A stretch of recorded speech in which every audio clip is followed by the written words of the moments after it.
la Mola? ¿Cuál era el objetivo de esa fortaleza? Bueno, una vez desmontado el castillo de San Felipe, la ciudad, el puerto de Mahón y la isla en general queda sin defensa. Entonces, al principio del siglo XIX, las tensiones entre las dos potencias dominantes, Francia e Inglaterra, obliga a que en el centro de las rutas comerciales, Tolón, Argelia y Gibraltar, Malta, por parte de Francia e Inglaterra respectivamente, exigen que haya un punto intermedio con potencia suficiente. Hasta el punto de que en Inglaterra se llega a plantear que si España no fortifica la isla, tendrían que ellos verse la obligación de hacerlo. Entonces decide empezar una obra de fortificación con una artillería resolutiva capaz de hacer dominación sobre la isla.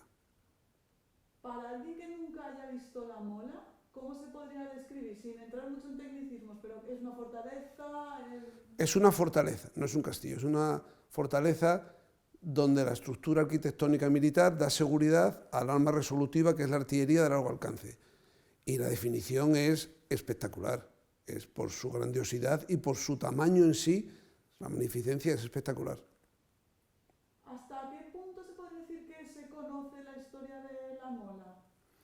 Bueno, en la Mola se dan sentimientos encontrados, se junta el misterio, se junta con el pasado reciente y no tan reciente, y ahí lo que hay es mucha vinculación de la isla con la Mola, y la influencia que la Mola ha tenido sobre la isla. ¿Y esa influencia cómo se puede definir?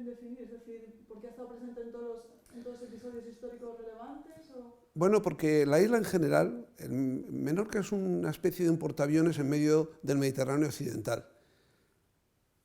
El dominio sobre la isla ha supuesto el control sobre las rutas comerciales que pasan de este a oeste y de norte a sur. Eso quiere decir que la isla, que tuvo una limitación en su población, se ha visto reforzada por todo lo que la guarnición militar le ha aportado, tanto en hombres, con la vida que conllevaba, el consumo, los gastos, como el que la construcción de las estructuras militares, y concretamente de la Mola del que hablamos, la cantidad de obreros y sus familias y las materias primas que tenían que traer. Eso económicamente relanzó la isla. Antes comentabas que hay claros oscuros en la historia de la Mola. ¿Cómo dirías que es la imagen que se tiene de la Mola en la actualidad? Bueno, cada uno le da la que quiere. Tiene una imagen histórica en general bastante desconocida, porque la gente, por desgracia, es ignorante en muchas cosas, incluso en su propia historia y más o menos reciente. Y luego tiene una parte morbosa que todo lo que es retorcido, siempre la gente suele provocar morbo. Pero la historia de la Mola es muy interesante y arquitectónicamente tiene muchísimo que estudiar sobre ella. Y la ciudad está vinculada a ella probablemente más de lo que ellos creen. Además, tengan en cuenta que entonces cuando hacían el servicio militar, los que se presentaban voluntarios, aunque hacían más tiempo de periodo de mili, podían elegir destino. Entonces, la gran mayoría de los residentes de la isla preferían hacer voluntario porque podían elegirlo. Entonces, casi todo el mundo de la isla tiene vinculación durante el servicio militar con la Mola u otros acartelamientos de la isla, pero bueno, concretamente la Mola porque era la que aglutinaba más guarnición. Pero, y para los soldados de fuera, es decir, vino mucha gente de la península de hacer la mili aquí, sí que era como que te enviaran un poco al fin del mundo, ¿no? ¿O se tenía un poco esa sensación? Bueno, no se engañe. En mitad del siglo XIX, por no decir casi hasta hace poco, la mayoría de la gente no sabe ni dónde estaba Menorca. Entonces, que a un individuo de la mitad de la Extremadura, de Castilla, de Asturias o de Andalucía lo mandasen a la Mola, donde lo único que se conocía era el penal de la Mola se conocía por el penal. Y de hecho, la estructura arquitectónica que se llama Isabel II, todo el mundo conoce por la Mola. Entonces, mandarte a la Mola, ¿cómo a la Mola? Pero al penal de la Mola, no, a los cuarteles que hay en la Mola, pero todo el mundo pensaba en el penal de la Mola. Y entonces eso de allá, repito, mucho morbo y mucha tristeza. Luego la isla, aunque tiene, que duda cabe, un encanto maravilloso, pero en principio, si vienes, imagínense en invierno, es bastante inhóspita. Entonces la gente no se lo esperaba. Venían un poco el destierro, pensaban ellos. ¿De ese penal? ¿Cuál es la historia exactamente de ese penal? ¿Estuvo en funcionamiento desde el principio? ¿Es más reciente? ¿Es del siglo XX? Bueno, su emplazamiento descentrado sobre la geografía nacional supuso que aquí de principio hubo penados. Concretamente en el Hospital del Rey, el hospital que hay en medio de la bahía, era donde estuvieron ciertos penados, le hablo de mediados del siglo XIX. Esos penados empezaron colaborando, eran una pena accesoria a trabajos forzados en la estructura de inicio de la Mola. Mediados del siglo XIX empiezan a trabajar y están residiendo en el hospital, en la Isla del Rey, en una planta aneja al hospital mientras dure la construcción, hasta que alguien decide que es más lógico, en vez de ir todos los días a llevarlos y traerlos, que residan en el propio. Entonces, desde el principio hubo penados que trabajaban en la mola, no porque estuviese el penal, sino porque eran penados trabajando forzados que vivían en la mola porque trabajaban allí.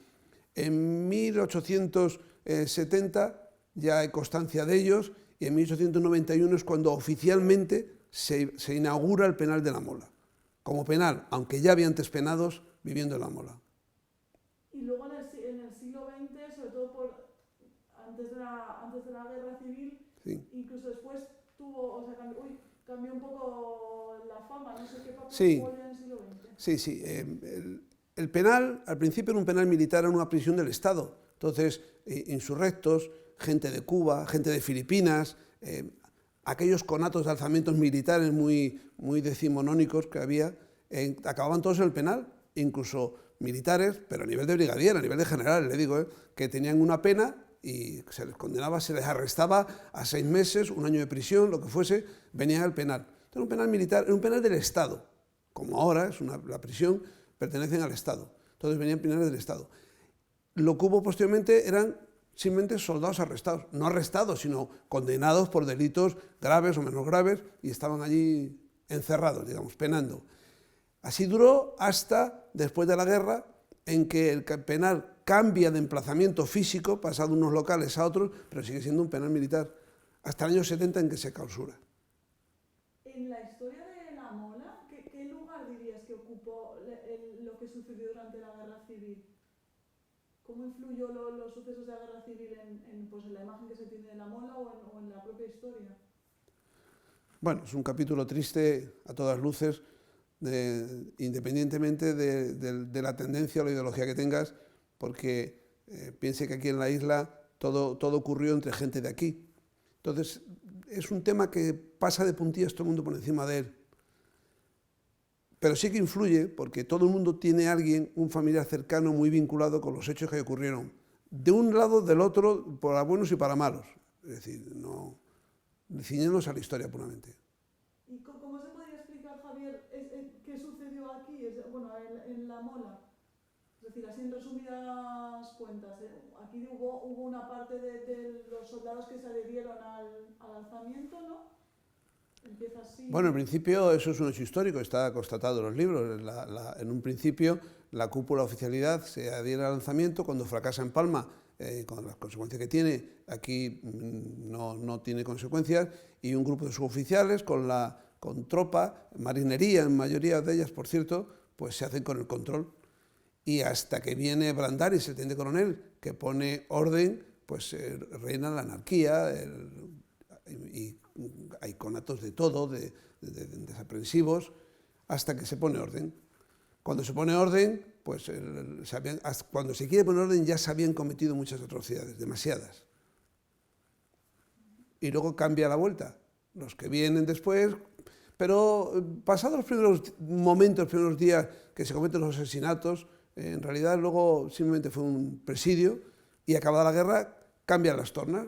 Son procesados, algunos condenados y sirven con su función de presidio. Javier, una cosa, ¿recuerdas mirar aquí? Ah, sí, perdón. Sí, vale, que en algún momento se ha ido. ¿Y tú nos puedes contar algo del Celia Sola?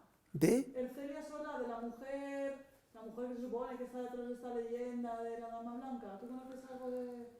Bueno, no es una leyenda, es un hecho histórico. La mujer del que era el segundo de la estación naval, por su origen noble, la condesa Rocamari llamada, esto está constatado, es vejada, violada, golpeada, la fusilan, hacen un amago de fusilamiento a ella y a otros dos, incluso un guardia civil que está con ella, y sin estar muerta la tiran por el barranco. Lo que cuenta la leyenda, que se queda quejándose moribunda durante un tiempo, cosa que puede ser posible, ¿no? De ahí el morbo que luego contaban los soldados, que el espíritu de la condesa seguía rondando por las noches. Era el morbo de la historia, ¿no?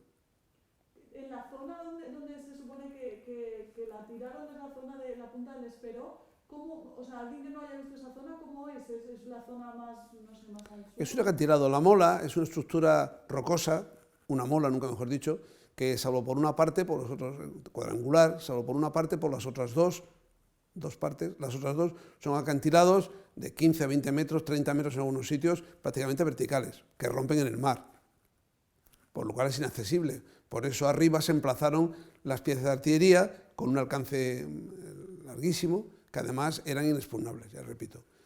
Entonces es un sitio que da perfectamente al noreste, a mar abierto, sin ningún refugio ni defensa de nada.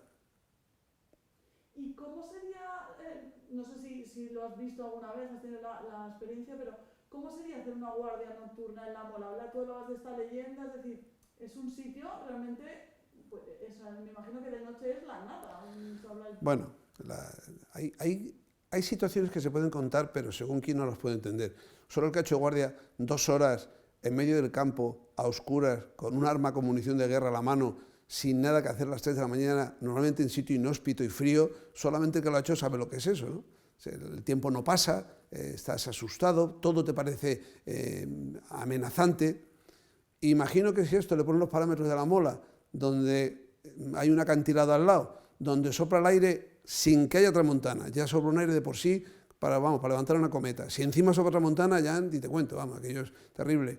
Y el viento alula, o sea, se oye a ulular el viento, con lo cual imagino que debe ser bastante asustadizo. Ahora, si tú ves un muchacho de un pueblecito de Cuenca, que viene aquí el pobrecito y lo ponen ahí arriba a las 3 de la mañana, y ya los veteranos le han contado una historia de miedo y que, bueno, claro, el pobrecito debería estar asustado. ¿Hasta cuándo ha habido presencia militar en la Mola? Es decir, luego hubo gente que venía a hacer la mili Sí. aquí. En la Mola hubo guarnición hasta el año 98, perfectamente. Posteriormente también hubo guarnición, pero ya una especie de unidad de apoyo simbólica, logística. En realidad, vacía no ha estado nunca. El día que salió el último soldado, el último elemento militar, fue cuando lo cogió, hubo un sistema de guardia de seguridad para que aquello no fuese expoliado. Pero vamos, hace aproximadamente unos 20 años que no hay tropa en la Mola.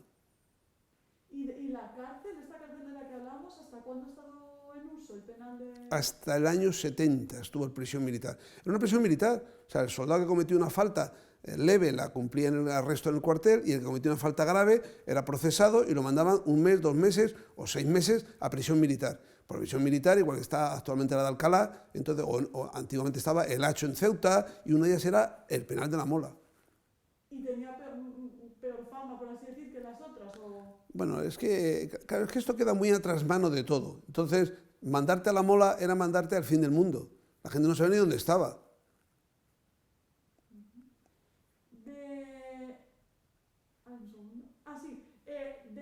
Porque hay muchas, es decir, dentro de la propia Mola hay varios edificios. ¿Había alguna parte que fuera más temida por algún tipo de historia, porque era una parte más inhóspita que el resto?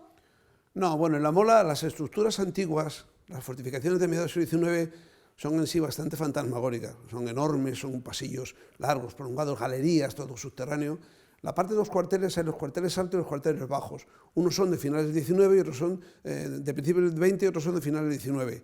Los más antiguos, pues siempre tienen más partes oscuras, son más grandones en su propia estructura, invitan más al oscurantismo. Los otros no, los otros son pabellones militares normales, dormitorios de tropa donde vivía la gente de la guarnición que había allí.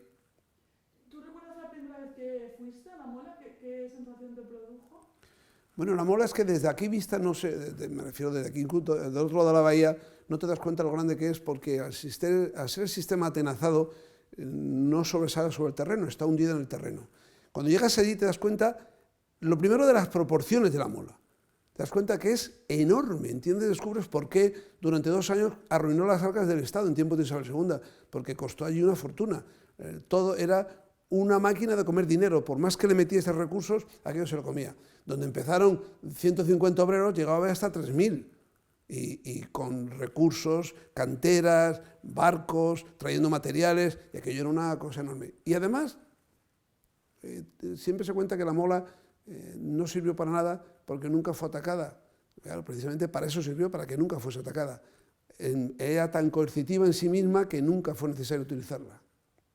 Hay algunos autores que dicen que era desproporcionada incluso desde el origen. No sé si tú estarías de acuerdo en eso. No, lo que pasa es que durante el siglo XIX, a partir de mediados del siglo XIX, la artillería evoluciona enormemente. La artillería de vanguardia, con unos alcances limitados, pasa a la artillería rayada, se carga retaguardia, con lo cual de disparar un disparo cada 4 minutos, disparar 4 disparos por minuto, aumenta los calibres, las fundiciones, el hierro colado, el acero se empieza a utilizar, la precisión de los disparos. La artillería evoluciona tanto que lo que sí que es cierto es que la evolución de la artillería, del armamento en general, fue por delante de la arquitectura, porque diseñas algo con una determinada función arquitectónica para los impactos hoy, y cuando lo desarrollas en un proyecto y llegas a hacerlo, han pasado 5 o 10 años. 10 años, bueno, pues que le voy a contar ahora mismo de la informática, 10 años es una burrada, en 10 años se habían descubierto cosas muy nuevas, entonces había un enorme polígono de experiencia porque siempre había guerras en todos los sitios, con lo cual cambiaba y evolucionaba mucho. Y la que pensaban que era el arma resolutiva, pues dejó de ser. Y cuanto más grande era el arma, más alcance tenía, más destructiva era, hasta que se inventan los cañones, los misiles, con lo cual ya, y la aviación. Piense que todo estaba abierto porque no existía la aviación. Hoy en día lo piensas porque sabemos que hay los aviones, pero a finales del 19 no existía la aviación, y menos la aviación militar. Entonces, la función con la que se hizo y cómo se hizo dejó de estar útil y ser obsoleta enseguida. ¿Y cuál, recuerda Javier lo de bajar un poquito la mirada, cuál dirías que fue el periodo de esplendor de la mola? Quizás final del 19, piensa que el final del 19, la época de la guerra contra los americanos, la guerra del desastre del 98, pensaban que iban a venir a invadirnos en cualquier momento. De hecho, se reforzó, se metieron recursos. La mola, como toda obra de ingeniería, arquitectura, como toda obra en general, a mayores recursos, más avance. Entonces, claro, hay un momento en que los recursos fueron muchos, y quizás a finales del siglo XIX fue la época más esplendorosa. Principios del 20, la evolución del armamento alcanza puntos muy interesantes. El programa Vickers, se compran las piezas de un sistema inglés muy bueno, que es el que se ha utilizado hasta no hace muchos años. ¿Y cuándo se convierte en museo? Es decir, hemos dicho hasta el 90 y pico hay un destacamento militar. ¿Cómo sigue la historia a partir de entonces? Bueno, en la Mola no hay ningún museo. El museo militar, histórico-militar, es en el que estamos ahora mismo. La Mola, hay cosas que no se pueden llevar, evidentemente, la estructura arquitectónica no se puede mover donde están, pero la Mola no es ningún museo. Lo que sí que es cierto es que se crea el consorcio. El museo se crea en el año 82, en el bicentenario de la toma de la isla por el duque de Crillon en 1782, pues en 1982 se crea el museo, que no estaba aquí inicialmente, estaba en un polvorín del Castillo de San Felipe, se trae aquí. Es con la creación del consorcio, se llama el Consorcio Militar de Menorca, que aglutina al Gobierno Balear, al Consejo Insular, al Ministerio de Defensa, que es el que pone el patrimonio, y a los ayuntamientos de Mahón y de Castel, este ayuntamiento en el que estamos, son los que aglutina el consorcio. Y el consorcio lo que hace es que gestiona con el fin de preservar, mantener y dar difusión a la cultura, especialmente a la militar, de la isla. Y es la que gestiona ahora mismo actualmente esto. Y de las estructuras que hablábamos desde su historia, o sea, desde su origen, perdón, ¿qué se conserva ahora mismo? Es decir, ¿el penal se conserva? ¿Qué más? Toda la obra arquitectónica se conserva, la que es la obra de cantería, los hornabeques, los rebellines, la estructura de la galería, todo eso se conserva perfectamente. Los edificios, queda la estructura, pero claro, son edificios, afortunadamente, sobre todo los antiguos, edificios de piedra de marés, de cantería, buenos, que aguantan. Pero claro, no se han utilizado en los últimos 90 años, entonces los edificios se han hundido los tejados. La obra pendiente, quizás alguna idea que aglutinase todos los recursos de la Mola, desde la arquitectura hasta los emplazamientos de artilleros, pasando por hacer en los edificios, bueno, como decía otro, desde hoteles de lujos hasta un spas. Pero claro, ¿quién le pone el cascabel al gato? Claro, entonces eso no se considera un museo, es... No. Vale, pensaba que sí. Es patrimonio, no. Vale. En esa zona que hablábamos de la Punta del Esperó, ahí cerca existía un puesto de guardia también. Sí, hay una garita, exactamente en la Punta Esperó hay una garita. Que, vamos, no, debe ser de los sitios más inhóspitos del mundo. Claro, exacto, porque contaban que a quien le tocaba hacer guardia ahí era como lo peor que te podía tocar. Bueno, ya te digo, es que estás en un vértice de un acantilado sobre el mar abierto, no hay nada delante. Entonces, todo aire que haga, todo agua que venga de viento de lluvia racheado, te está dando directamente y estás ahí totalmente desangelado. No hay nadie cerca, estás ahí en medio del campo y hasta que, cuando te dejan, hasta que 2 horas después viene el relevo con el cabo, se te hacen eternos. Pero bueno, hay que haberlo padecido y el que lo ha hecho lo sabe perfectamente. Pues yo creo que ya está. Qué bien. Muy bien. ¿Y no? No, cosa chula, sí, sí. Pim pam.